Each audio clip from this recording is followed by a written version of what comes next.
കോബാറിൽ ഈ ആഴ്ചത്തെ ഏറ്റവും അടിപൊളി ഓഫർ. 1 റിയാലിനും 2 റിയാലിനും 3 റിയാലിനും ഒക്കെ ഒരു അടിപൊളി ഓഫറുമായിട്ടൊരു ഹൈപ്പർ മാർക്കറ്റ്. 30 പീസ് മുട്ട 9.99. മെയ് 17 ഞായറാഴ്ച 100 റിയാലിന് മുകളിൽ പർച്ചേസ് ചെയ്താൽ നാദ UHT മിൽക്ക് 1 ലിറ്റർ വെറും 1 റിയാൽ. വെറും 2 റിയാലിന് കെലോയിസ് നൂഡിൽസ് വെജിറ്റബിൾ ചിക്കൻ. വെറും 3 റിയാലിന് സെറാത്തി സൺഫ്ലവർ ഓയിൽ 1.5 ലിറ്റർ. മെയ് 18 100 റിയാലിന് മുകളിൽ പർച്ചേസ് ചെയ്താൽ ഫിന ബേക്കറി ഫ്ലോർ 10 കിലോ 1 റിയാൽ. 400 ml ഫെയറി 2 റിയാൽ. റെഗുലർ ഓർ ലെമൺ ഫോണ്ടെ ടൊമാറ്റോ പീസ് 8 പീസ് 3 റിയാൽ. ഇനിയിപ്പോൾ ചൊവ്വാഴ്ച 100 റിയാലിന് മുകളിൽ പർച്ചേസ് ചെയ്താൽ ലാവോ ബ്ലീച്ച് 1 ഗാലൻ 1 റിയാൽ ഉള്ളി. പെർട്ട് അസോർട്ടഡ് 400 ml ഷാംപൂ വെറും 2 റിയാൽ. ഫ്രോസൺ ചിക്കൻ 700 ഗ്രാം വെറും 3 റിയാൽ.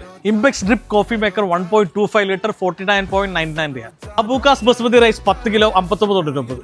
ഷെഹ്ലാൻ basmati rice 10 kilo 59.99. Orange per kg 2.95. ഈ ഓഫേഴ്സ് വരുന്നത് മെയ് 17, 18, 19 തീയതികളിൽ. എവിടെയാണെന്നല്ലേ? ഇത് വേറെ എവിടെയല്ല, പാരീസ് ഹൈപ്പർ മാർക്കറ്റ് കോബാർ, നമ്മുടെ സുലൈമാൻ ഹബീബ് ഹോസ്പിറ്റലിന്റെ നേരെ ഓപ്പോസിറ്റ് സൈഡിൽ. അപ്പോൾ ഈ ആഴ്ചത്തെ പർച്ചേസ് മറക്കേണ്ട പാരീസ് ഹൈപ്പർ മാർക്കറ്റിനോടൊപ്പം. മറ്റൊരു വീഡിയോയുമായി വീണ്ടും കാണുന്നവരേക്കും Siraj Karumadi signing off. By.